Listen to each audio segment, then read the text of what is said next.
ാതിരിക്കാൻ പറ്റില്ലല്ലോ. അല്പസമയം ദൈവവചനം നമ്മൾ ഒരുമിച്ച് ധ്യാനിക്കുന്നു.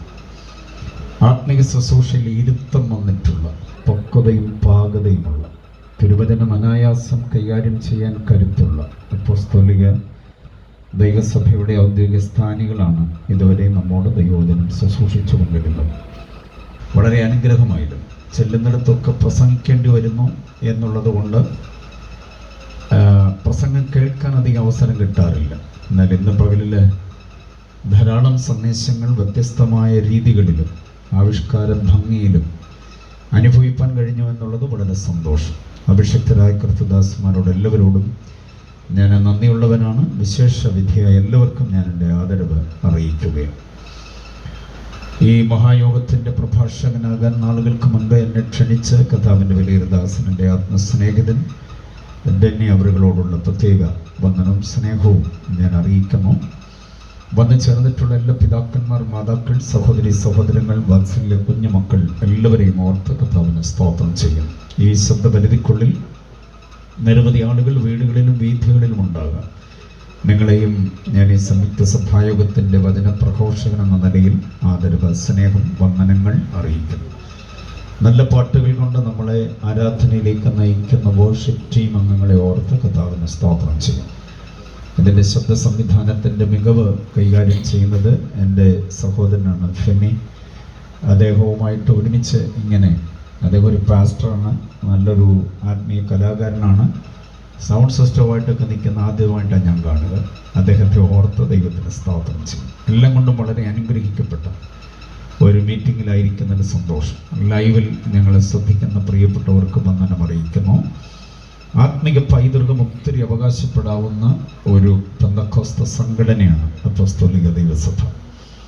കർത്താവിൻ്റെ വലിയൊരു ദാസൻ, ഇമ്പങ്ങളുടെ തീരമണഞ്ഞിരിക്കുന്ന നമ്മുടെ ബഹുമാന്യ പിതാവ്, ഇതിൻ്റെ ദർശനം ദൈവം കൊടുത്ത മഹാമനുഷ്യൻ, അദ്ദേഹത്താൽ സ്ഥാപിതമാക്കപ്പെട്ട ഈ പ്രസ്ഥാനം അന്യം വന്നു പോകാതെ, തൻ്റെ കാലശേഷം ഇത് അന്യം വന്നു പോകാതെ അതേ ദർശനത്തെ ഏറ്റെടുത്തുകൊണ്ട് തൻ്റെ പിന്നാലെ ഈ ദൗത്യത്തെ പൂരിപ്പിക്കേണ്ടതിന് പിന്നെയും ദൈവദാസന്മാരെ, പ്രത്യേകിച്ച് തൻ്റെ മക്കളെയൊക്കെ ദൈവം അതിനുവേണ്ടി ഒരുക്കി എന്നുള്ളത് വളരെ അനുഗ്രഹീതമായ, ശോഭനമായ, ശ്ലാഘനീയമായ കാര്യമാണ്.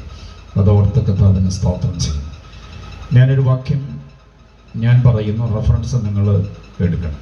ഇതുവരെ തിരിച്ചായിരുന്നല്ലോ ദൈവദാസന്മാർ റെഫറൻസ് പറയും, നിങ്ങൾ ചടുലമായി വായിക്കുകയും ചെയ്യരുത്. ഒരു വ്യത്യാസമായിക്കോട്ടെ എന്ന് വിചാരിച്ചാൽ ഞാൻ അങ്ങനെ പറയും. വാക്യം ഞാൻ പറയാം, അതെവിടെയാണെന്ന് നിങ്ങളെടുത്ത് വായിക്കുകയും കൂടെ ചെയ്യണം. സ്തോത്രം. നട്ടുച്ചയോടടുക്കുന്ന നേരത്ത് ഒരു ഗെയിം ആയിക്കോട്ടെ, മനസ്സൊന്ന് ഫ്രഷാകാൻ. Praise the lord. സന്തോഷമാണോ? യെസ്. ഞാൻ അല്പസമയം നിങ്ങളുമായിട്ട് സംസാരിക്കാൻ, ഇതുവരെ കേൾപ്പിച്ച ദൈവാലോചനയുടെ എല്ലാം കൂടി ഒരു കൺക്ലൂഷൻ എന്ന നിലയിൽ ഒരു വചനം നിങ്ങളുമായി പങ്കുവയ്ക്കാൻ ആഗ്രഹിക്കുന്നത്. എന്നിൽ ബലത്തോടെ വ്യാപരിക്കുന്നവൻ്റെ വ്യാപാര ശക്തിക്കൊത്തവണ്ണം ഞാൻ പോരാടിക്കൊണ്ട് അധ്വാനിക്കുന്നു. എന്നിൽ ബലത്തോടെ വ്യാപരിക്കുന്നവൻ്റെ വ്യാപാര ശക്തിക്കൊത്തവണ്ണം ഞാൻ പോരാടിക്കൊണ്ട് അധ്വാനിക്കും. നമ്മിൽ ബലത്തോടെ എന്താണോ വ്യാപരിക്കുക അതിനനുസരിച്ച് അധ്വാനിച്ചെങ്കിലേ നമ്മൾ ഇതുവരെ കേട്ട സന്ദേശങ്ങളൊക്കെ നമ്മുടെ ജീവിതത്തിൽ ആക്കാൻ കഴിയുള്ളൂ. വല്ലതുമൊക്കെ വ്യാപരിച്ചാൽ അതിനനുസരിച്ച് നമ്മളായി പോകും. നമ്മൾ ഒടുവിൽ കേട്ട സന്ദേശം മനസ്സിലായല്ലോ, ഇത്ര വലിയ രക്ഷ. ആ രക്ഷ നാം പ്രാപിച്ചു എന്നുള്ളത് പോരാ, രക്ഷാനന്തര ജീവിതത്തിൻ്റെ ധന്യതയിലേക്ക് വരണമെങ്കിൽ നമ്മൾ വ്യാപരിക്കുന്ന വ്യാപാര ശക്തിക്കൊത്തവണ്ണം ജീവിക്കണം. നല്ല മനസ്സാക്ഷി തള്ളിക്കളയാതെ ശുദ്ധ മനസ്സാക്ഷിയുള്ളവരായി വിശ്വാസത്തിൻ്റെ പോർ പൊരുതാൻ നമുക്ക് കഴിയണമെങ്കിൽ നമ്മിൽ ബലത്തോടെ വ്യാപരിക്കുന്ന വ്യാപാര ശക്തിക്കൊത്തവണ്ണം നിന്നെങ്കിലേ പറ്റുള്ളൂ. മാത്രമല്ല, നമ്മൾ കേട്ടു, സമാഗതമാകാൻ പോകുന്നതായിരിക്കുന്ന ദൈവരാജ്യം, അതിൽ ഉൾപ്രവേശമുണ്ടാകണമെങ്കിൽ നമ്മിൽ വ്യാപരിക്കുന്ന വ്യാപാര ശക്തിക്കൊത്തവണ്ണം നിന്നെങ്കിലേ പറ്റുകയുള്ളൂ എന്ന വിവരം നാം മറന്നു പോകരുത്. മറ്റൊരു സന്ദേശം നമ്മൾ കേട്ടില്ലേ, നമ്മളായിരിക്കുന്ന സേഫ് സോണിൽ നിന്ന് അല്പം വെല്ലുവിളികളുള്ള സംഘർഷ ഭൂമികയിലേക്ക് ദൈവം നമ്മെ നിയോഗിക്കുമ്പോൾ മടുത്തു പോകാതെ അവിടേക്ക് ചുവട് വയ്ക്കാൻ കഴിയണമെങ്കിൽ നമ്മിൽ വ്യാപരിക്കുന്ന വ്യാപാര ശക്തിക്കൊത്തവണ്ണം നിന്നെങ്കിലേ പറ്റുള്ളൂ. സങ്കീർത്തനത്തിലൂടെ നമ്മൾ കേട്ടില്ലേ, ഒത്തൊരുമയോടുകൂടെ ജീവിച്ചു പോകാൻ കഴിയണമെങ്കിൽ നമ്മിൽ ബലത്തോടെ വ്യാപരിക്കുന്ന വ്യാപാരം, അത് പലതല്ല, ഒരാത്മാവാണ്. അത് വ്യാപരിക്കുന്നത് പോലെ വ്യാപരിച്ചെങ്കിൽ മാത്രമേ ഒത്തൊരുമിച്ച് പോകാൻ പറ്റുള്ളൂ. ഇതുവരെ കേട്ട സന്ദേശങ്ങളെല്ലാം കൂടി ഞാൻ ഒരുമിച്ച് ഈ വാക്യം കൊണ്ടൊന്ന് ബൈൻഡപ്പ് ചെയ്യുകയായിരുന്നു. ബോധ്യമായവർക്കായി ദൈവത്തെ സ്തുതിക്കുന്നു. അത്രയും നേരം ഞാനിത് പറഞ്ഞുകൊണ്ട് നിന്നത് വാക്യം കണ്ടുപിടിക്കാനുള്ള സമയം കൂടെ തരിക. കിട്ടിയോ ആർക്കെങ്കിലും? വരും. Thank you. ഒരാളുടെ ജാമ്യത്തിൽ എല്ലാവരും വെറുതെ വിട്ടിരിക്കുന്നു. കൊലോസ്യ ലേഖനം 1-ാം അധ്യായം 29-ാമത് വാക്യമാണ്: എന്നിൽ ബലത്തോടെ വ്യാപരിക്കുന്നവന്റെ വ്യാപാര ശക്തിക്കൊത്തവണ്ണം ഞാൻ പോരാടിക്കൊണ്ട് അധ്വാനിക്കുന്നു. ആ വാക്യം കുഞ്ഞുങ്ങളൊക്കെ കുറിച്ചുകൊള്ളണം. കൊലോസ്യ ലേഖനത്തിൻ്റെ ചിന്തകളെല്ലാം തന്നെ വളരെ ഈടുറ്റത, കാമ്പുള്ളത, കഴമ്പുള്ളതാണ്. വളരെ അനുഗ്രഹീതമായി പ്രായോഗികതയിലേക്ക് കൈവരിക്കേണ്ടത്. നാം കേട്ട സന്ദേശങ്ങളൊക്കെ ഉജ്ജ്വലങ്ങളായിരുന്നു. അതിനെ ഒരുമിച്ച് ഈ വാക്യവുമായിട്ട് കൂട്ടി ഇണക്കി ചിന്തിപ്പാൻ നമുക്കിടയാകണം. സങ്കീർത്തനം സംയുക്ത സഭായോഗത്തിന് ആപ്റ്റായ ഒരു സങ്കീർത്തനമാണ് വായിച്ചു കേൾക്കാനിടയായത്. സംഘടനയോട്, പ്രാദേശിക സഭകളോട്, അതുപോലെ തന്നെ ആത്മീക നേതൃത്വ നിരയോട്, ഇതിനകത്തുള്ള എല്ലാ അംഗങ്ങളോടുമുള്ള കനത്ത ആലോചന സങ്കീർത്തനമാണ് നമുക്ക് നൽകിയത്. നാം ഒത്തൊരുമയുള്ളവരായി മുൻപോട്ട് പോകണം. ഇതാ സഹോദരന്മാർ ഒത്തൊരുമിച്ച്. സഹോദരന്മാരെന്ന് പറയുന്നത് കൊണ്ട് ഞങ്ങൾക്ക് അതിനകത്ത് പങ്കാളിത്തമില്ല, ഞങ്ങൾക്ക് ഒത്തൊരുമ വേണ്ട, ഞങ്ങൾക്ക് ശണ്ട ഉണ്ടാക്കാം എന്ന് സഹോദരിമാരെ ചിന്തിക്കരുത്. അവിടെ ബ്രദറൻ എന്നുദ്ദേശിക്കുന്ന കൂട്ടത്തിൽ സഹോദരന്മാർ വ്യത്യാസമില്ലാതെയാണ്. അതുകൊണ്ട് നാം എല്ലാവരും ഒരുമിച്ച്, ക്രിസ്തുവിനാണെന്നും പെണ്ണെന്നുമില്ല, എല്ലാവരും ഒരുമിച്ച് ഐക്യത്തോടെ നിലനിൽക്കാനിടയാകണം. ഞാൻ അതിനകത്ത് ഒരു കാര്യം വിശേഷ വിധിയായി പറയാം. 133-ാം സങ്കീർത്തനത്തിൽ ഏറ്റവും ഈടുറ്റ കനമുള്ളൊരു ചിന്തയുണ്ട്. ഇതാ സഹോദരന്മാർ ഒത്തൊരുമിച്ച് വസിക്കുന്നത് എത്ര ശുഭം എന്ന് സങ്കീർത്തനക്കാരൻ പാടിയത് അപ്പോസ്തലിക ദൈവസഭയെ കണ്ടിട്ടല്ല പാടിയത്. പിന്നെ പെരുന്നാളിന് 12 ഗോത്രങ്ങളുടെ യെരൂശലേം ദേവാലയത്തിൻ്റെ മുറ്റത്ത് തടിച്ചുകൂടി നിൽക്കുന്നത് കണ്ടിട്ടാണ് അത് പാട്ട് അദ്ദേഹം പാടുന്നത്. ആഭ്യന്തര കലാപമുണ്ടാക്കുന്നവരായിരുന്നു രൂബേൻ മുതൽ ഇങ്ങോട്ട് ബെന്യാമിൻ വരെയുള്ള 12 ഗോത്രങ്ങളിൽപ്പെട്ടവരും. ആഭ്യന്തര കലാപം കൂടെ ഉണ്ടാകുമായിരുന്നു. പക്ഷേ ഇവർക്കൊരു കലാപവും ഇല്ലാതെ, സംഘർഷമില്ലാതെ ഒത്തുവന്ന് ഇണങ്ങി നിൽക്കുന്ന ഒരേ ഒരു സമയം ഈ പെരുന്നാൾ വരുന്ന സമയത്ത് മാത്രമാണ്. യെരൂശലേം ദേവാലയത്തിൻ്റെ ചില പെരുന്നാളുകളിൽ ഒന്നിച്ച് കെദ്രോൻതോട് കടന്ന് അതിൻ്റെ മുകളിലേക്ക് ആലയത്തിൻ്റെ മുറ്റത്തേക്ക് വരുമ്പോഴാണ് ഇവർക്ക് സന്തോഷം. ആ സന്തോഷത്തോടെ നിൽക്കുന്ന കാഴ്ച കണ്ടിട്ടാണ് സങ്കീർത്തനക്കാരൻ ആ സങ്കീർത്തനം എഴുതിയിട്ടുള്ളത്. ഇതിനകത്ത് ചിന്തിക്കേണ്ട ഒരു കാര്യമുണ്ട്. രൂബേൻ വെള്ളം പോലെ തുളുമ്പുന്നവനാണ്. ശിമെയോൻ, ലേവിയും സാഹസത്തിൻ്റെ വാള പിടിച്ചിട്ടുള്ളവരാണ്. ഇസാഖാർ അസ്ഥിബലമുള്ള കഴുതയാണ്, അറിയാമല്ലോ. ദാൻ വഴിയിൽ പതുങ്ങിക്കിടക്കുന്ന പാമ്പാണ്. യഹൂദ ഇരപിടിച്ച് കയറിയ സിംഹമാണ്. ഈ ബെന്യാമിൻ എന്ന് പറയുന്നത് കടിച്ചു കയറുന്ന ചെന്നായാണ്. നഫ്താലി പേടമാനാണ്. മനസ്സിലായില്ലേ? യോസഫ് ഫലപ്രദമായ വൃക്ഷമാണ്. നമുക്ക് 12 പേരെയും 12 തരത്തിലാണ് അപ്പൻ ഉപമിച്ച് അനുഗ്രഹിക്കുന്നത്. എൻ്റെ ഒരു ചോദ്യം ഇതാണ്: ഈ വ്യത്യസ്തതകളും വ്യതിരിക്തതകളുമുള്ള ഇവരെല്ലാം കൂടെ ഒരുമിച്ച് എങ്ങനെ ഒത്തൊരുമിച്ച് കഴിയുന്നു? ദൈവസഭയ്ക്കകത്ത് ഇതുപോലെയുണ്ട്. തൊഴിച്ചകറ്റുന്നവരുണ്ട്, പതുങ്ങിക്കിടന്ന് പണി തരുന്നവരുണ്ട്. മനസ്സിലായില്ലേ? തുളുമ്പുന്നവരുണ്ട്. ഒന്ന് പറഞ്ഞ് രണ്ടാമത്തേതിനാകെപ്പാടെ ആത്മീയത പണയം വെച്ചിട്ട് കയ്യും ചുരുട്ടി ചാടുന്ന പുള്ളികളൊക്കെ ഉണ്ട്. അതാണ് ഈ തുളുമ്പ് എന്നൊക്കെ പറയുക. സാഹസത്തിൻ്റെ വാള് പിടിച്ചവരുണ്ട്, ദൈവസഭയ്ക്കകത്തുമുണ്ട്. പക്ഷെ ഇവരെല്ലാവരും കൂടെ എങ്ങനെ ഒത്തൊരുമിച്ച് കഴിയുക? സംയുക്ത സഭായോഗത്തിന് ഞങ്ങൾ കൺവെൻഷനൊക്കെ കേൾക്കേണ്ട തോത് തന്നെയാണത്. എങ്ങനെയാണ് വ്യത്യസ്ത സ്വഭാവമുള്ള ഇവർ ഒരുമിച്ച് കഴിയുന്നത്? എങ്ങനെയാണ്? രൂബേനെയും ഈ ശിമെയോനെയും ഒക്കെ ഒരുമിച്ച് എങ്ങനെ നിർത്താൻ പറ്റുക? ചെന്നായും സിംഹത്തെയും എങ്ങനെ ഒരുമിച്ച് നിർത്താൻ പറ്റുക? പേടമാൻ, അത് പേടമാൻ എന്ന് പറയുന്ന നഫ്താലിയാണ്. യോസഫിനോടുകൂടെ എങ്ങനെയാണ് നഫ്താലിയെ നിർത്താൻ പറ്റുക? കാരണം യോസഫ് തഴച്ചു വളരുന്ന മുന്തിരിവള്ളി, അതിൻ്റെ തലപ്പ് ഇത് കടിക്കത്തില്ലേ? പേടമാൻ കടിക്കും. അതിന് കിളിർത്തത് കാണുമ്പോൾ, തഴപ്പ് കാണുമ്പോൾ കടിച്ചെടുത്തെങ്കിലേ പറ്റുള്ളൂ. അപ്പം ഇതെല്ലാം കൂടി ഒത്തൊരുമിച്ച് വസിക്കുന്നു എന്ന് പറയുമ്പോൾ അതിൻ്റെ പിന്നിലെ ഒരേ ഒരു സംഗതി എന്താണെന്നറിയാമോ? വ്യാപരിക്കുന്ന അഭിഷേകമാണ്. അഭിഷേകത്തിൻ്റെ വ്യാപാരമാണ്. വൈരുദ്ധ്യതകളെ മറന്ന്, വ്യത്യാസങ്ങളെ മറന്ന്, സ്വഭാവത്തിൻ്റെ വൈകൃതങ്ങളെയും വികല്പങ്ങളെയും മറന്നുകൊണ്ട് ഒന്നാകാൻ പ്രേരിപ്പിക്കുന്നു. അതുകൊണ്ട് സഭ ഓർത്തുകൊള്ളണം, നമ്മുടെ മേൽ പകർന്നിരിക്കുന്ന ഒരു അഭിഷേകത്തിൻ്റെ വ്യാപാരമുണ്ട്. ജീവിതത്തിൻ്റെ ഒരു മേഖലയിലും അത് കളഞ്ഞു കുളിക്കാതെ സൂക്ഷ്മതയോടെ കൈകാര്യം ചെയ്യാൻ കഴിഞ്ഞാൽ നമുക്ക് ജനിതകമായി ലഭിക്കപ്പെട്ട സ്വഭാവത്തിൻ്റെ വൈകൃതങ്ങളെല്ലാം മാറ്റി ആത്മിക സ്വഭാവമുള്ളവരായി മാറാൻ കഴിയും. Price the Lord. ബോധ്യമായവർ കർത്താവിനെ സ്തുതിച്ചാട്ടെ. ഹല്ലേലൂയ. ഇനിയും അതിനകത്ത് വേറൊരു വിശേഷപ്പെട്ട സംഗതി കൂടെ ഞാൻ പറയാം. നമ്മിൽ പകർന്നിരിക്കുന്ന അഭിഷേകത്തിൻ്റെ ഒരു പ്രത്യേകത എന്താണെന്നറിയാമോ? പഴയ നിയമകാലത്തെ അഭിഷേകം രാജകീയ അഭിഷേകം, പുരോഹിത അഭിഷേകം, പ്രവാചക അഭിഷേകം. 3 അഭിഷേകങ്ങളാണ്. ഈ മൂന്ന് പേരെയാണ് അതിനുവേണ്ടി തിരഞ്ഞെടുക്കുന്നതും അഭിഷേകം കൊടുക്കുന്നതും. മനസ്സിലായല്ലോ? എന്നാൽ നമുക്ക് ലഭിക്കപ്പെട്ടിരിക്കുന്ന അഭിഷേകം നമ്മുടെ കർത്താവിൻ്റെ മേൽ പകർന്ന അഭിഷേകമാണ്. പ്രിയ പിതാവ് പറഞ്ഞതുപോലെ സക്കറിയാവിന് പകർന്ന അഭിഷേകം യോഹന്നാൻ ഏകിയിട്ട് യോഹന്നാൻ അത് മിശിഹായ്ക്ക് ഏകിയതൊന്നുമല്ല. അത് വളരെ കറക്റ്റായിട്ടാണ് അദ്ദേഹം ഉപദേശം പ്രഖ്യാപനം ചെയ്തത്. എന്നാൽ നമുക്ക് പകർന്നിരിക്കുന്ന അഭിഷേകം നമ്മുടെ കർത്താവിൻ്റെ മേൽ പകർന്ന അഭിഷേകമാണ് നമ്മിലേക്ക് വ്യാപരിക്കപ്പെട്ടത്. കർത്താവിൻ്റെ തലയിൽ ഒഴിച്ച അതേ അഭിഷേകം. ആ അഭിഷേകത്തിനകത്ത് 3 വിശേഷതകളുണ്ട്. അതിനകത്ത് പൗരോഹിത്യമുണ്ട്, രാജത്വമുണ്ട്, പ്രവാചകത്വമുണ്ട്. അപ്പം നമ്മിൽ പകർന്നിരിക്കുന്ന ഈ അഭിഷേകത്തിൻ്റെ തലങ്ങളെ നാം തിരിച്ചറിയുകയും രാജാവായിട്ടാണ് നമ്മെ അഭിഷേകം ചെയ്തിരിക്കുന്നത്. അതുകൊണ്ട് രാജപ്രൗഢിയോടെ ജീവിക്കണം. ആരുടെ മുമ്പിൽ ഓച്ചാനിച്ച് നിൽക്കുന്ന, പാപത്തിന് മുമ്പിൽ കൂച്ചുവിലങ്ങടപ്പെട്ടു പോകുന്ന ഒരു അനുഭവമല്ല. പ്രൗഢിയോടെ നിൽക്കണം. ആരുടെയും ഓശാരത്തിനു വേണ്ടി, ആരുടെയും ഔദാര്യത്തിനു വേണ്ടി തരണേ ഇല്ല വല്ലായ്മ പറഞ്ഞ് നടക്കുന്നതല്ല രാജാവ്. രാജാവ് അഭിമാനത്തോടെ തലയെടുപ്പോടെ നിൽക്കാൻ കഴിയണം. രാജാവ് വെള്ളക്കൊടി കാണിച്ച് കീഴടങ്ങുകയല്ല, പോരാട്ടത്തിന് വേണ്ടി ധൈര്യത്തോടെ നിൽക്കുന്നവനായിരിക്കണം രാജാവ്. അപ്പം നമ്മിലൊരു രാജകീയ അഭിഷേകമുണ്ട്. 2 പ്രവാചകത്വത്തിൻ്റെ അഭിഷേകം. പ്രവാചകത്വത്തിൻ്റെ അഭിഷേകം എന്ന് പറഞ്ഞാൽ മകനെ മകളെ ദാസാദാസി എന്നൊക്കെ പറഞ്ഞ് ഇന്നലെയുടെ ഇന്നിൻ്റെ നാളെയുടെ ഈ രഹസ്യങ്ങൾ മാത്രം വെളിപ്പെടുത്തുന്നതല്ല ഈ പ്രവാചകന്റെ ദൗത്യം. പ്രവാചകന്റെ ദൗത്യം ദൈവത്തിൻ്റെ നാവായി നിന്നുകൊണ്ട് ജനത്തോട് സംസാരിക്കുകയാണ് എന്ന് പറഞ്ഞാൽ മനസ്സിലായില്ലേ? ദൈവിക ദൂതുകൾ, ദൈവാലോചനകൾ, വചനത്തിൻ്റെ തീക്ഷ്ണമായ തീവ്രമായ ക്രാന്തദർശനങ്ങൾ കർത്താവിൽ നിന്ന് പ്രാപിച്ച് ജനത്തിന് വിതരണം ചെയ്യുന്നവനാണ് പ്രവാചകൻ എന്ന് പറയും. നമ്മൾ പ്രവാചകൻ എന്നൊക്കെ പറയുന്നത് ഈ പ്രവചന ദൂതുകൾ പറയുന്ന കാത്തിരിപ്പ് യോഗത്തിന് മാത്രം പ്രയോജനപ്പെടുന്ന ഒരാളായിട്ട്. പക്ഷേ വേദപുസ്തകത്തിൽ പ്രവാചക കൺസെപ്റ്റ് എന്ന് പറയുന്ന അല്പം കൂടെ വിശാലമാണ്. വചനത്തിൻ്റെ തീക്ഷ്ണമായിരിക്കുന്ന ആലോചനകളെ വിതരണം ചെയ്യുന്ന അനുഗ്രഹിത ദൈവദാസന പ്രവാചകൻ. ആ അഭിഷേകം നമ്മുടെ മേലുണ്ട്. അതുകൊണ്ട് ദൈവമക്കൾ എല്ലാവരും തന്നെ വചനത്തിൽ പ്രാവീണ്യമുള്ളവരായി മാറേണ്ടത് അനിവാര്യമായ ഘടകമാണ്. അടുത്തത് പൗരോഹിത്യ ശുശ്രൂഷ. എന്താണ് പൗരോഹിത്യം എന്നതുകൊണ്ട് ഉദ്ദേശിക്കുന്നത്? ജനത്തിന്റെ നാവായി നിന്ന് ദൈവത്തോട് സംസാരിക്കുകയാണ്. എല്ലാ പ്രതിസന്ധികളെയും വർത്തമാനകാല പ്രതികൂലങ്ങളെയെല്ലാം ദൈവസന്നിധിയിൽ ഏറ്റെടുത്ത് വെച്ചുകൊണ്ട് എല്ലാ ജനങ്ങളെയും, ജാതിമത വിഭാഗങ്ങൾ വ്യത്യാസമില്ലാതെ എല്ലാവരെയും, ഗോത്രങ്ങൾ വ്യത്യാസമില്ലാതെ 12 പേരെയും ചുമലിൽ ഏറ്റുകൊണ്ടാണല്ലോ പുരോഹിതൻ, മഹാപുരോഹിതൻ നിൽക്കുക. എന്നതുപോലെ രാജ്യങ്ങളെ, ദേശങ്ങളെ, ഗ്രാമാന്തരങ്ങളെ, ദേശദേശാന്തരങ്ങളെ നെഞ്ചകത്തിൽ ഏറ്റെടുത്ത് ആത്മഭാരത്തോടെ പ്രാർത്ഥിക്കാനുള്ള ഒരു അഭിഷേകം കൂടെ ദൈവം നമുക്ക് നൽകിയിട്ടുണ്ട്. Price the Lord.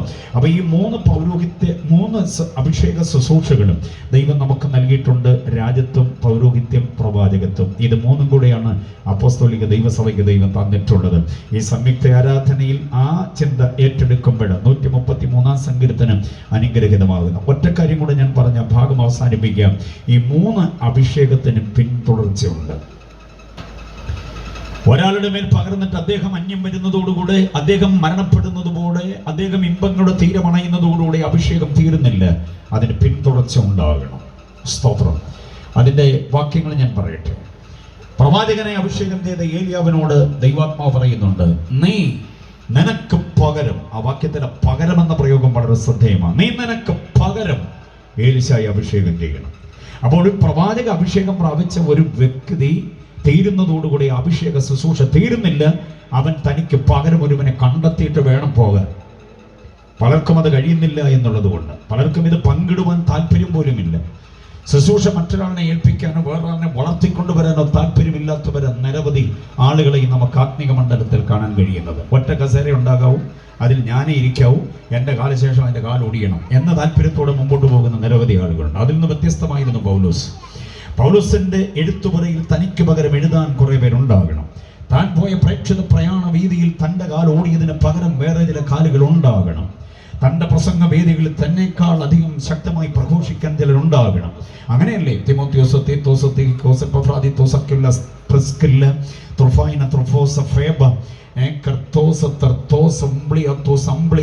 പറഞ്ഞ തീരില്ല. എത്ര ആളുകളെ അദ്ദേഹം തട്ടി തലോടി തഴുകി തനിക്ക് പകരം നിലനിർത്തുവാനിടയായത്. അപ്പം അഭിഷേകത്തിന്റെ ശുശ്രൂഷയ്ക്ക് ഒരു പിന്തുടർച്ച ഉണ്ടാകണം. എല്ലാ മമ്മിമാരും, എല്ലാ പപ്പമാരും, എല്ലാ ആത്മീയ നേതൃത്വ നിരയിലുള്ളവരും ശ്രദ്ധിക്കണം. എൻ്റെ കാലശേഷം തീർന്നു പോകരുത്. ഇത് അതേപടി നിവർത്തിക്കുവാൻ ഒരു വ്യക്തി, ഒന്നോ അതിലധികം ആളുകൾ ഉണ്ടാകണം. അപ്പൊ ഏലിയാവിനോട് പറയുന്നു, നീ നിനക്ക് പകരം ഒരുവനെ പ്രവാചകനായി അഭിഷേകം ചെയ്യണം.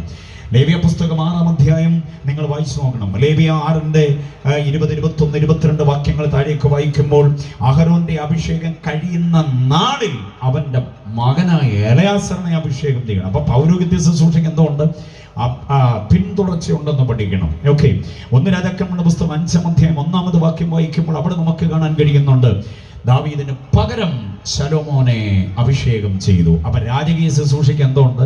പിന്തുടർച്ച ഉണ്ടാകണം. പിന്തുടർച്ചയില്ലാതെ പോകരുത്. വേദപുസ്തകമേറിയ കാലങ്ങളായി എടുത്ത് ശുശ്രൂഷ ഒത്തിരി വർഷങ്ങളായി ചെയ്തു. നമുക്ക് പകരം നമ്മൾ ഇന്നോ നാളെയോ കർത്താവ് തിരികെ വിളിക്കുകയാണ്, കം ബാക്ക് എന്ന്. തിരികെ വിളിച്ചാൽ പോകാതിരിക്കാൻ പറ്റില്ല. 10 കൊല്ലം കൂടെ കഴിഞ്ഞിട്ട് വരുന്നുള്ളൂ കർത്താവ് എന്ന് പറഞ്ഞ് മസിൽ പിടിച്ചടിക്കാൻ ഒറ്റ പുള്ളിക്കാൻ പറ്റില്ല. വെളിപ്പുറത്ത് പോയേ പറ്റത്തുള്ളൂ. നമ്മൾ അങ്ങനെ പോയിക്കഴിഞ്ഞാൽ നമ്മുടെ വിയർപ്പിന്റെ മണം പറ്റിയ വേദപുസ്തകത്തെ ചുമക്കാൻ വീട്ടിൽ ആളുണ്ടാകണം.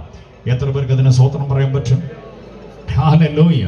കേരള ക്രൈസ്തവ രംഗത്തെ അഭിമാനമായിരുന്നു KM ചുമാർ എന്ന അനുഗ്രഹിത ദൈവദാസ്. അദ്ദേഹം എഴുതിയ പാട്ട്, അഴലേറും ജീവിതം അരുവിലെന്ന പാട്ടടക്കമുള്ള എല്ലാ ആത്മീയ ശുശ്രൂഷകളും കേരള ക്രൈസ്തവ ലോകത്തിന് മറക്കാൻ പറ്റില്ല. അദ്ദേഹത്തിന്റെ മേൽ ദൈവം പകരുന്ന ശുശ്രൂഷയുടെ പിന്തുടർച്ച ഉണ്ട് എന്നുള്ളതിൽ ഞാൻ സന്തോഷിക്കുകയാണ്. അതേ ആർജവത്വത്തോടെ മുൻപോട്ട് കൊണ്ടുപോകുക കർത്താവ് ചിലരെ കൂടെ ഇനി ഒരുക്കേ പറ്റുകയുള്ളൂ. ചില ദൈവദാസന്മാർക്ക് നേതാക്കന്മാർക്കും പറ്റിയ കുഴപ്പം എന്താണെന്നറിയാമോ? അവരുടെ കാലശേഷം അവരുടെ പുസ്തകം ആ വീട്ടിൽ പുരാവസ്തുവായി പോകുന്നു. അതെടുക്കാൻ ആരും ഉണ്ടാകുന്നില്ല എന്നുള്ളതൊരു വലിയ സംഗതിയാണ്. ഇവിടെ നമുക്കിപ്പം കുരുമുളക്, ഏലക്ക, ചുക്ക്, ഗ്രാമ്പൂ ഇതൊന്നും കയറ്റുമതി ചെയ്യാനില്ല വിദേശ രാജ്യങ്ങൾക്ക്. പണ്ട് കേരളത്തിന് ഇഷ്ടം പോലെ ഇത് പൊക്കൊണ്ടിരുന്നു. സുഗന്ധദ്രവ്യങ്ങളുടെ നാടായിരുന്നില്ലേ? ഇപ്പൊ തണ്ടുതുരപ്പൻ, മുഞ്ഞ, മണ്ടരിയൊക്കെ ബാധിച്ചിട്ട് നമ്മുടെ ഈ സുഗന്ധദ്രവ്യങ്ങൾക്കൊക്കെ കേടുവന്നു. അതുകൊണ്ട് ഇപ്പൊ ഇതൊന്നും കയറ്റിവിടാനില്ല. അതുകൊണ്ട് നമുക്ക് അതെല്ലാം നഷ്ടം വന്നപ്പോൾ നമ്മളിപ്പോൾ ഇവിടുന്ന് കയറ്റിവിട്ടുകൊണ്ടിരിക്കുന്ന നമ്മുടെ പിള്ളേരെയാണ്. ആരോഗ്യമുള്ള, തൻ്റെ ഇടമുള്ള, സാമർഥ്യമുള്ള കുഞ്ഞുങ്ങളെല്ലാം ഇവിടുന്ന് കയറ്റുമതിയെ കയറ്റിവിട്ടുകൊണ്ടിരിക്കുക. അതുകൊണ്ട് ഹൈസ്കൂളിൽ പഠിക്കാൻ പിള്ളേരില്ല, മനസ്സിലായോ? പിന്തുടർച്ചയ്ക്കായിട്ട് പിള്ളേരില്ല. ദൈവസഭയ്ക്കകത്ത് പിള്ളേരില്ലാതെ വരുന്ന ഒരു കാലത്തിലേക്ക് നമ്മൾ എത്തുന്നു. അതുകൊണ്ട് വളരെ ഗൗരവമായി നമ്മുടെ മക്കൾ IAS-കാരോ IPS-കാരോ ഡോക്ടർമാരോ എഞ്ചിനീയർമാരോ അദാനി അംബാനിയൊക്കെ പിന്നിലാക്കുന്ന വമ്പൻ ബിസിനസ് താരങ്ങളോ ആയിക്കോട്ടെ, പക്ഷെ അവരൊക്കെ പെന്തക്കോസ്തിന്റെ അഭിഷേകത്തിൽ നിൽക്കുന്നവരാകാൻ വിശേഷം നമ്മൾ പ്രാർത്ഥിക്കുകയും വേദപുസ്തകത്തിന്റെ സത്യമായ ഉപദേശങ്ങൾ അവരുടെ കയ്യിലേക്ക് കൊടുക്കുകയും ചെയ്യാൻ നമുക്ക് കഴിയണം.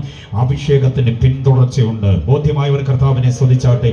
സംയുക്ത സഭായുഗത്തിന് എല്ലാവരെയും കൂടി ഒത്തുകിട്ടുമ്പോഴാണ് ഈ വിവരങ്ങൾ പറയേണ്ടത്. അതുകൊണ്ട് സമയമില്ലാത്ത ഈ നേരത്തും സൂര്യവനയിൽ നിൽക്കുന്ന ഈ നേരത്തും അതൊക്കെ പറയാൻ ഞാൻ ധൈര്യം കാണിക്കുന്നത് നമ്മുടെ കുഞ്ഞുങ്ങളെല്ലാവരും. എനിക്ക് കുഞ്ഞുങ്ങളെ കുറിച്ച് ഭയങ്കര അഭിമാനം തോന്നുന്നു.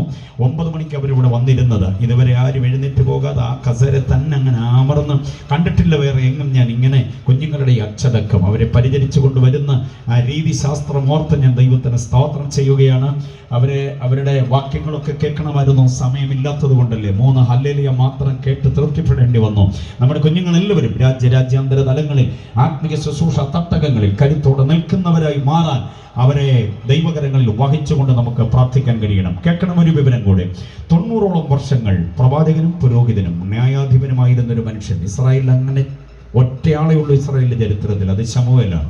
90ഓളം വർഷങ്ങൾ അദ്ദേഹം ഈ ശുശ്രൂഷ ചെയ്തു. ഏറ്റവും ഒടുവിൽ അദ്ദേഹത്തിന്റെ മുൻപിലേക്ക് പ്രമുഖരായിരിക്കുന്ന ഗോത്ര തലവന്മാർ, മൂപ്പന്മാരെല്ലാവരും കൂടെ വന്നിട്ട് പറയുന്നു, സർ, ഞങ്ങൾക്ക് രാജാവിന് വേണം. അദ്ദേഹം ചോദിച്ചു, എന്നെയും ദൈവത്തെയും തള്ളി ഇപ്പം നിങ്ങൾ രാജാവിന് വേണമെന്ന് പറയുന്നതിന്റെ കാരണം എന്താ? അവർ പറഞ്ഞു, നീ വൃദ്ധനായിരിക്കുന്നു, നീ വൃദ്ധനാണ്. ഇസ്രായേലിനെ നടത്തുവാൻ ഞങ്ങൾക്ക് രാജാവിന് വേണം. കാരണം നിന്റെ മക്കൾ നിന്റെ വഴിയിലല്ല. 90 വർഷങ്ങൾ കർത്താവിന്റെ വേല, പ്രവാചക ശുശ്രൂഷ, ന്യായാധിപ ശുശ്രൂഷ, പൗരോഹിത്യ ശുശ്രൂഷ ചെയ്തവന്റെ മക്കളെ തനിക്ക് നേടാൻ കഴിഞ്ഞില്ല. ശമൂവേൽ എന്ന് പറയുന്ന പുണ്യത്തിന് പറ്റുന്നൊരു കറുത്ത പാടതാണ്. നമ്മുടെ കാലശേഷം വീട്ടിൽ ആരാധന നടക്കൂ. നമ്മുടെ കാലശേഷം വീട്ടിൽ സന്ധ്യപ്രാർത്ഥന ഉണ്ടായിരിക്കൂ. നമ്മുടെ കാലശേഷം പ്രഭാത പ്രാർത്ഥന, ഉഷകാലം നാം എഴുന്നേൽക്കുക, മനമേ പക്ഷിഗണങ്ങൾ ഉണർന്നിത എന്നൊക്കെയുള്ള പാട്ടുപാടാൻ പിള്ളേർ തയ്യാറാണോ എന്നതിനെക്കുറിച്ചൊരു വിചാരം കൂടെ നെഞ്ചിലേറ്റിക്കൊണ്ടുപോകണം. കാരണം 133 സങ്കീർത്തനമാണ് നിങ്ങൾക്ക് വേണ്ടി ഇന്നലെ പകലിൽ വായിച്ചു കേൾപ്പിച്ചത് ദൈവദാസൻ. സ്തോത്രം. നമ്മുടെ തലമുറയെ നേടുവാൻ കർത്താവ് നമുക്ക് കൃപ തരട്ടെ. സ്തോത്രം. വായിച്ച വാക്യത്തെക്കുറിച്ച് ചില കാര്യങ്ങൾ ഓർമ്മപ്പെടുത്തി ഞാൻ എൻ്റെ വാക്കുകളെ അവസാനിപ്പിക്കാം. എപ്പം നിർത്തണമെന്ന് കർത്താവിന്റെ ദാസൻ എന്നോട് പറഞ്ഞിട്ടുണ്ട്.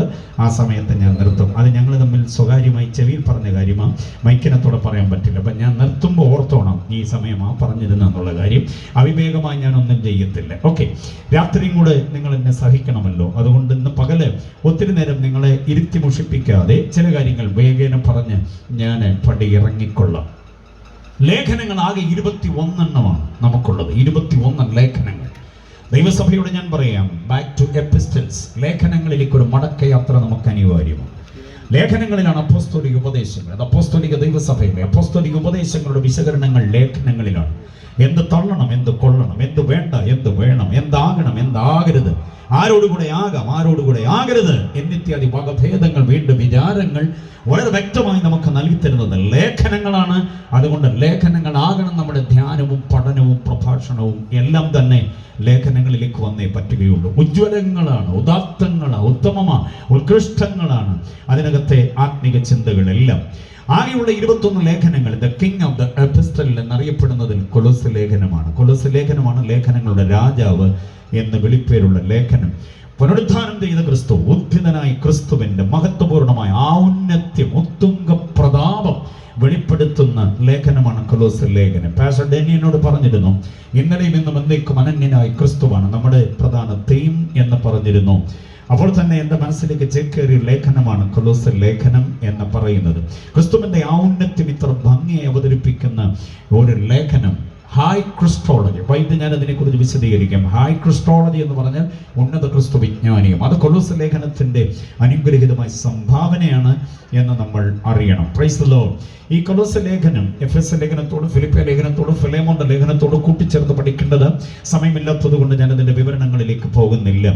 ഓക്കെ, കൊലോസ്യ ലേഖനം 4 അധ്യായങ്ങളാണ്. ആ 4 അധ്യായങ്ങളിൽ 3 പ്രധാന വിഷയങ്ങളാണ്. കുഞ്ഞുങ്ങളൊക്കെ ശ്രദ്ധിക്കണം ആ കാര്യം. 1-ാം അധ്യായത്തിൽ ദ ഡിഗ്നിറ്റി ഓഫ് ക്രൈസ്റ്റ് ആണ്. ഇന്നലെയും ഇന്നും എന്നേക്കും അനന്യനായ എന്ന് പറഞ്ഞാൽ കാലാതീതമായ ഔന്നത്യമുള്ള ക്രിസ്തുവിന്റെ മഹത്വം വെളിപ്പെടുത്തുന്നതാണ് 1-ാം അധ്യായം. അത് കൺവെൻഷനോട് ബന്ധത്തിൽ രാത്രിയിൽ ഞാൻ വിവരിച്ചു കൊള്ളാം. രാത്രിയിലെ എൻ്റെ പ്രസംഗ വാക്യവും കൊലോസ്യ ലേഖനത്തിൽ തന്നെ ആകും. അതുകൊണ്ട് 1-ാം അധ്യായം ഞാൻ അവിടെ വിവരിക്കാം. പക്ഷെ 2-ാം അധ്യായം എന്ന് പറയുന്നത് ഈ കുഞ്ഞുങ്ങൾ എല്ലാവരും കൂടി ഒരുമിച്ചുള്ള ഈ സംയുക്ത സഭായോഗത്തിൽ 2-ാം അധ്യായം ഇവരുടെ ഹൃദയത്തിലേക്കൊന്ന് പാകി വെക്കാൻ ഞാൻ ആഗ്രഹിക്കുക. കുഞ്ഞുങ്ങളാരും മറക്കരുത്, നിങ്ങളിപ്പോൾ ഇവിടെ പഠിക്കുന്നു, പക്ഷേ ഉപരിപഠനത്തിനോ ഉപജീവനത്തിനോ വേണ്ടി നാട് വിട്ട് വീട് വിട്ട് നിങ്ങളുടെ സ്വദേശം വിട്ടങ്ങ് ചുരമിറങ്ങി അല്ലെങ്കിൽ വ്യോമാതിർത്തി കടന്ന മറ്റൊരു രാജ്യത്തിലേക്ക് നാളെ ദൈവം നിങ്ങളെ കൊണ്ടുപോയാലും മറക്കരുത് കൊലോസ്യ ലേഖനം 2-ാം അധ്യായത്തിലെ 4 മുന്നറിയിപ്പുകൾ. 4 warnings to the youths.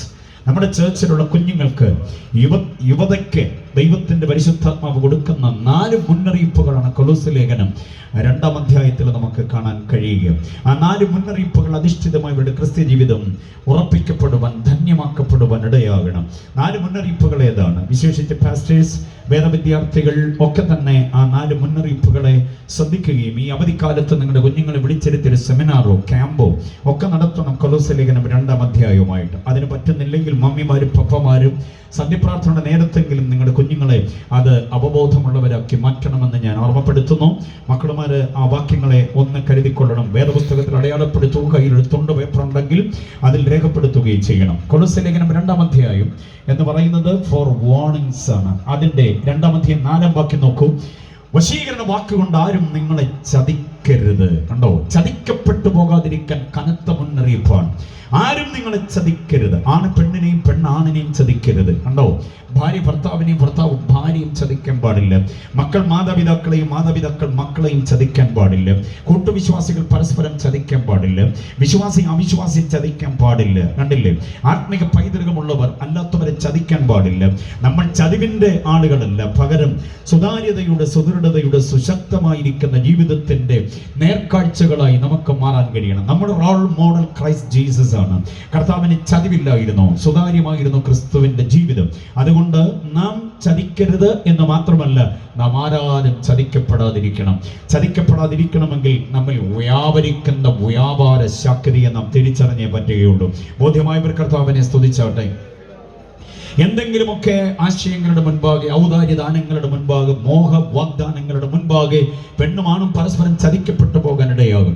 നൊന്തുപെറ്റ് വളർത്തി 9 മാസം 9 ദിവസം 9 നാഴിക 9 വിനാഴിക ഉദരത്തിൽ പേറിയതായിരിക്കുന്ന അമ്മയെ അവഗണിച്ചുകൊണ്ട്, നെറ്റിത്തടം ഉയർത്തുണ്ടാക്കി ഇത്രയും വണ്ണത്തിലും പൊണ്ണത്തിലും ആക്കി ആ അപ്പനെ മറന്നുകൊണ്ട് ഒക്കെ മക്കളുമാര് പിഴച്ചു പോകുന്ന അനുഭവങ്ങളുണ്ട്. അതിന്റെ കാരണം എന്താണെന്ന് ചോദിച്ചാൽ ചതിക്കപ്പെടുകയാണ്.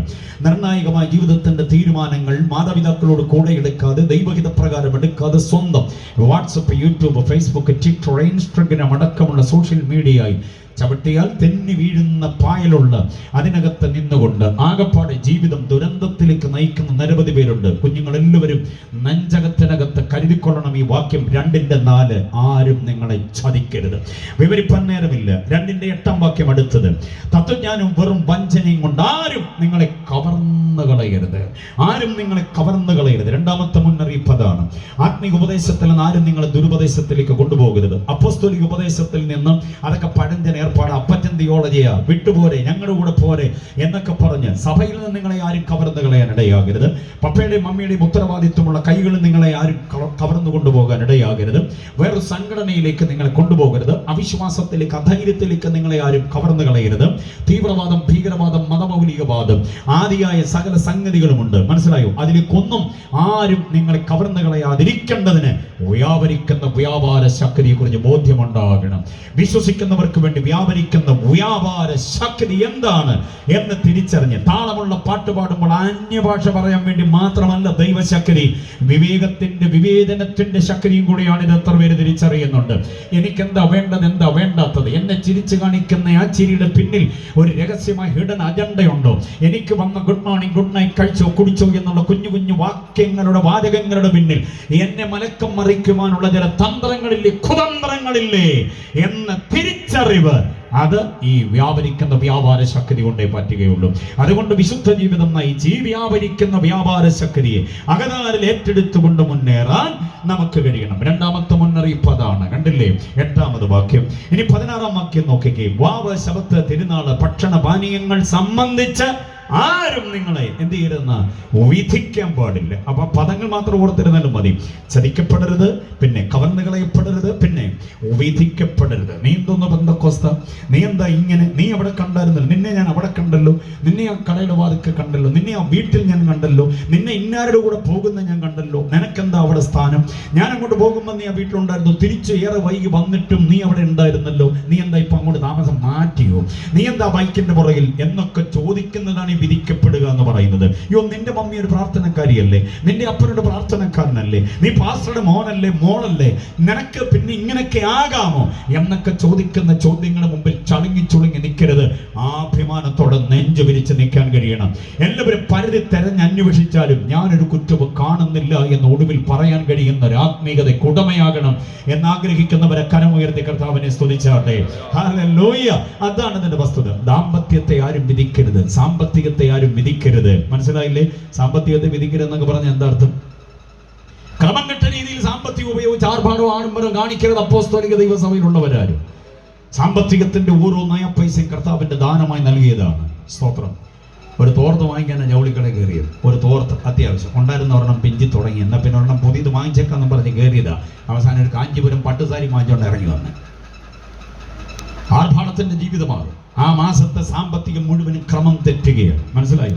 പുതിയൊരു ഷോപ്പിംഗ് മാൾ തുടങ്ങി, എന്നാ ഒന്ന് കണ്ടിട്ട് വരാമെന്ന് പറഞ്ഞ് കയറിപ്പോയത്. അവസാനം ഒരു ടിപ്പർ ലോറി വിളിച്ച് വീട്ടിൽ തിരിച്ചു വരേണ്ടി വന്നു. ആവശ്യമുള്ളതും ഇല്ലാത്തതെല്ലാം വാരി കൂട്ടി, എന്നിട്ട് ഇതിന് പേ ചെയ്യേണ്ടി വന്ന കാശ് പിന്നെ കടം വാങ്ങിച്ച് മറിക്കേണ്ടി വന്നു. അങ്ങനെ ആർഭാടം കാണിക്കുമ്പോൾ നാം ആക്ഷേപിക്കപ്പെടും, വിധിക്കപ്പെടും. ഭക്ഷണ കാര്യത്തിൽ ആരും നമ്മളെ വിധിക്കാൻ പാടില്ല. മനസ്സിലായോ? ആർഭാടം കാണിച്ച് ആരുടെയും വിധിയുടെ മുമ്പിൽ നമ്മൾ നിൽക്കാൻ പാടില്ല. ദാമ്പത്യ ജീവിതം വിധിക്കപ്പെടാം. പുള്ളി വലിയ ആത്മീയനൊക്കെയാണ്, പക്ഷെ ഭാര്യയുമായിട്ടുള്ള ഇടപാടത്ര പോരാ. അവർ വലിയ പ്രാർത്ഥനക്കാരിയാണ്, ഭർത്താവിന് കീഴ്പ്പെടത്തില്ല എന്നൊക്കെ പറഞ്ഞ് ആരും നമ്മളെ എന്തോ ചെയ്യരുത്, വിധിക്കാൻ പാടില്ല. ഭർത്താവ് കുളിക്കാൻ കയറിയ നേരം കൊണ്ട് ഭർത്താവിന്റെ മൊബൈൽ ഫോൺ എടുത്തുകൊണ്ട് ഭാര്യ ഒറ്റ ഓട്ടം ഫെയ്ത്തോമി കൊണ്ടുവന്നു, പാസ്റ്ററിലേക്ക് കൊണ്ടുപോകും. പാസ്റ്റർ ഇതൊന്നും തുറന്നു തരണം. പാസ്റ്റർ ആര്? എൻ്റെ ഭർത്താവിൻ്റെ പാസ്റ്റർ. അതിന് ഞാൻ തുറന്നു തരുന്നത് ഇന്നലെ 1 മണി മുതൽ അങ്ങേര് ഇതിനകത്തായിരുന്നു. ആ നമ്പർ ഏതാണെന്ന് എനിക്കറിയാം. ശാലൻ രാജൻ വരുന്നൊരു ധ്വനി എന്നുള്ള പാട്ട് പാടിയാൽ ഇവനെ പിടിക്കാൻ 16 പേര് വേണം, ഇല്ലെങ്കിൽ ആരാധിച്ച് വെളിയിൽ പോകുന്ന പാർട്ടിയാണ്. ഭാര്യയ്ക്ക് സംശയം ഭർത്താവിൻ്റെ മൊബൈൽ ഫോണിൽ ഇന്നലെ രാത്രി 1 മണി മുതൽ ഇത്. പാസ്റ്റർ അല്പം കമ്പ്യൂട്ടർ വിദഗ്ധന, ആവുന്ന പണി എല്ലാം നോക്കിയിട്ട് തുറക്കാൻ പറ്റുന്നില്ല, ആവുന്ന പണി മൊത്തം നോക്കിയിട്ട് തുറക്കാൻ പറ്റുന്നില്ല. അപ്പോഴാണ് പുള്ളി ബാത്റൂമിൽ നിന്ന് ഇറങ്ങിയപ്പോൾ ഇളയ മോള് പറഞ്ഞു, പപ്പ പണി കിട്ടി. എന്തോ നടി? പപ്പയുടെ മൊബൈൽ ഫോണും കൊണ്ട് മമ്മി ഫെയ്ത്തോമിലോട്ട് പോയിട്ടുണ്ട്. കയ്യിൽ പോലും മാറി കൊടുക്കാൻ നേരം എടുക്കാതെ ഉടുത്ത ടർക്കിയോടുകൂടെ ഫെയ്ത്തോമിലേക്ക് അദ്ദേഹം ഓടുക, റോക്കറ്റ് വരുന്ന പോലെ.